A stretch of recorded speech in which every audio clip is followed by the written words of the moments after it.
Now, let's go to America, brothers and sisters. Now, in America, the campaign of presidential candidate this time, Donald Trump, brought the issue of anti-Islam. And surprisingly, brothers and sisters, this campaign has a big support of public. Dr. Zakir Naik. So, what do you think behind this phenomenon? What does it indicate? No, I believe that we find that anything which is popular, they do have enemies. Yeah.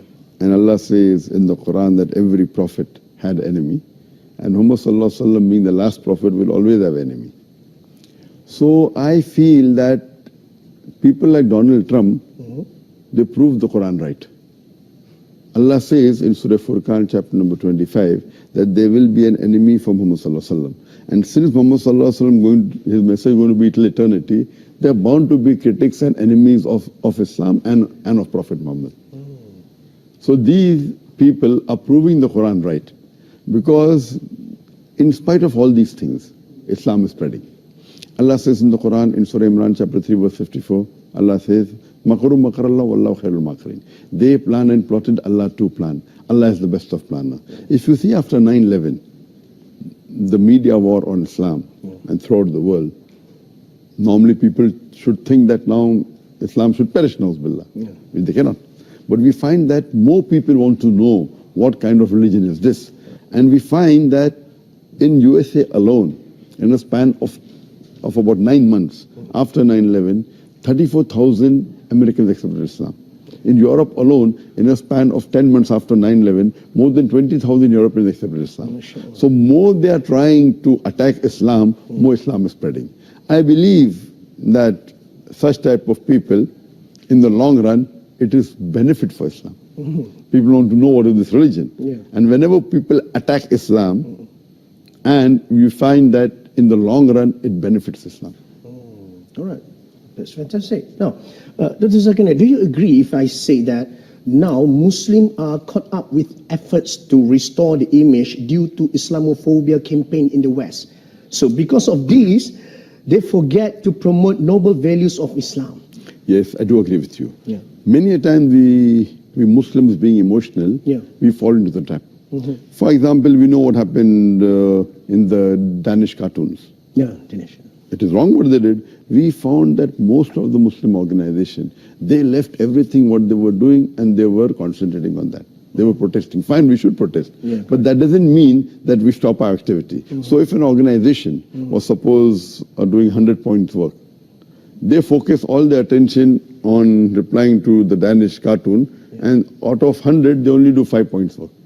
So imagine if all the organization do that, it will be a loss for the Muslim Ummah. What we require, there should be specialized organization to take care of this. And I've given a talk on this, how this should be dealt. What we do, we become emotional. Fine, we disagree with it. But don't become so emotional that whatever positive work you're doing, you also stop that.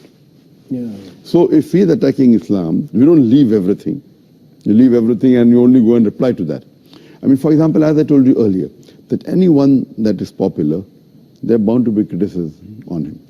I mean, for example, if you go on the Google and if you type my name, there'll be about approximately 15 million websites which has my information. I would say approximately 15 to 20% would be against me. So when a person gets popular, there are bound to be enemies.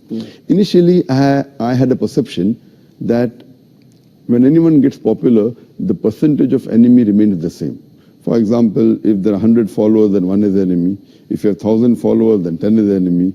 If you have 1,000,000 followers, then there will be 10,000 enemy. The 1% remains the same, or 2%, or 10%, what the percentage, it remains the same. But later on, I realized that it's not like that.